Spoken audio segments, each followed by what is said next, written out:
भारत में एक दशक पूर्व एक ऐसा दौर था जब टीवी से लेकर अखबारों तक भ्रष्टाचार की खबरें लगातार दिखती रहती थी। एक के बाद एक स्कैम ने भारत की प्रशासनिक व्यवस्था पर सवाल खड़े कर दिए थे। लेकिन बीते एक दशक में ऐसा क्या हुआ कि स्कैम की खबरें नदारद रहने लगी? क्या सब कुछ ठीक हो गया या कुछ सामने आने ही नहीं दिया गया? हम ऐसे ही नहीं कह रहे हैं। हाल ही में एक ऐसा स्कैम सामने आया है जिसने लोगों को सोचने पर मजबूर कर दिया है, लेकिन ये खबर आई और गायब हो गई। ज्यादा पुरानी बात नहीं है, बीते 2 हफ्ते में इस खबर ने अपना महत्व खो दिया। अब सवाल ये कि आखिर ऐसा कौन सा घोटाला है जिस पर केंद्र से लेकर राज्य तक सब ने अपनी चुप्पी साध रखी है। यहाँ तक कि विपक्ष भी एक्टिव नहीं दिख रहा है। जानकार मानते हैं कि ये देश का सबसे बड़ा मेडिकल स्कैम है। इतना बड़ा स्कैम कि इसमें आईएएस ऑफिसर, एमएलए, यहाँ तक कि मंत्री भी शामिल होने की बात कही गई है। केंद्रीय जांच ब्यूरो सीबीआई ने देश के इतिहास में सबसे बड़े मेडिकल कॉलेज घोटाले में से एक का पर्दाफाश किया है, जो कई राज्यों में फैला हुआ है, जिसमें वरिष्ठ अधिकारी, बिचौलिए, शीर्ष शिक्षाविद और यहां तक कि एक गॉडमैन भी शामिल है। आखिर ये घोटाला क्या है? इस घोटाले में फर्जी फैकल्टी, फर्जी निरीक्षण हिस्सा थी। इस घोटाले को ऐसे समझा जा सकता है कि एक मेडिकल कॉलेज जो सरकार से मान्यता प्राप्त है, लेकिन यहाँ पर स्टाफ वो क्वालिफाइड नहीं है, यहाँ मरीज नहीं के बराबर आते हैं और छात्रों के लिए कोई ट्रेनिंग हॉस्पिटल भी नहीं है। सोचिए, ऐसे डॉक्टर जिन्होंने कभी पेशेंट देखा ही नहीं आपका इलाज करेंगे। अब जब ऐसे संस्थानों का निरीक्षण होता था तो पैसे देकर सब कुछ सही बता दिया जाता था। ये स्कैम जो राजस्थान, गुरुग्राम और इंदौर से लेकर वारंगल और विशाखापट्टनम तक फैला हुआ था, आप विशालता समझिए कि इतना बड़ा स्कैम ये किसी एक राज्य तक सीमित नहीं है।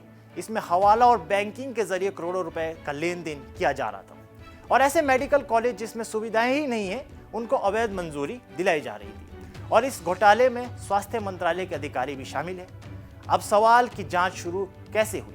सीबीआई की रिपोर्ट जांच की शुरुआत रायपुर स्थित श्री रावतपुरा सरकार आयुर्विज्ञान एवं अनुसंधान संस्थान SRI MSR से हुई। यह निरीक्षण के लिए रिश्वत देने का एक मामला सामने आया। 3 डॉक्टर समेत 6 लोगों का एक निरीक्षण दल को 55 लाख रिश्वत के साथ सीबीआई ने रंगे हाथों पकड़ा और इस दौरान निरीक्षण दल के प्रमुख के एक सहयोगी से 38,38,000 रुपए और एक अन्य अधिकारी के आवास से 16,62,000 रुपए बरामद हुए। सीबीआई के अनुसार पूरी रिश्वत की योजना बनाई गई थी, हवाला के जरिए वसूली की गई थी और टीम के बीच बांटी गई। जैसे जैसे इस घोटाले के तार खुलने लगे, स्थानीय घोटालों से ये एक राष्ट्रीय घोटाले में बदल गया।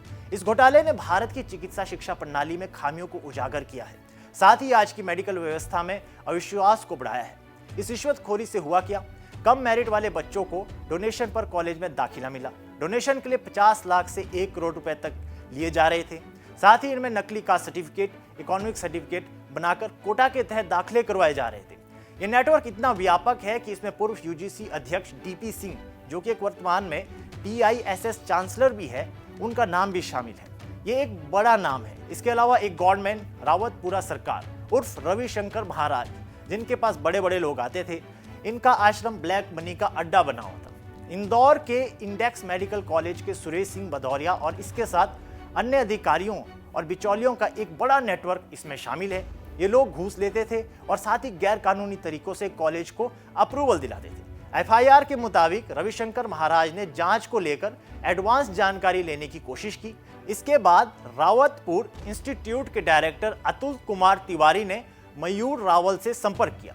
रावल ने जानकारी देने के लिए 25 से 30 लाख रुपए की मांग की। इसके बाद उन्होंने इंस्पेक्शन की तारीख और अधिकारियों के नाम बता दिए। मतलब पैसे के दम पर सबको खरीदा जा रहा था। यह घोटाला कोई छोटा मोटा घोटाला नहीं है, करीब 2500 से 3000 करोड़ रुपए का घोटाला है। इसमें अभी तक 300 करोड़ रुपए और सोना बरामद किया गया है। बहुत सी बेनामी संपत्ति और करीब 50 लग्जरी वाहन जब्त किए गए हैं। इस मामले की व्यापकता को आप ऐसे समझ सकते हैं कि इस मामले की जांच में CBI, ED, income tax department और स्टेट पुलिस और विजिलेंस तक शामिल हो गए हैं। ऐसे स्कैम पहले भी हुए हैं। इसमें सबसे बड़ा नाम जो इस तरह के स्कैम में सामने आता है वो है व्यापम घोटाला, जो मध्य प्रदेश में हुआ था। महाराष्ट्र का PG स्कैम और कर्नाटक का डेंटल स्कैम भी इसमें शामिल है। लेकिन बीते कुछ समय में ये मामले चर्चा से बाहर हो गए हैं। लेकिन मेडिकल स्कैम शायद देश का सबसे बड़ा घोटाला बन चुका है।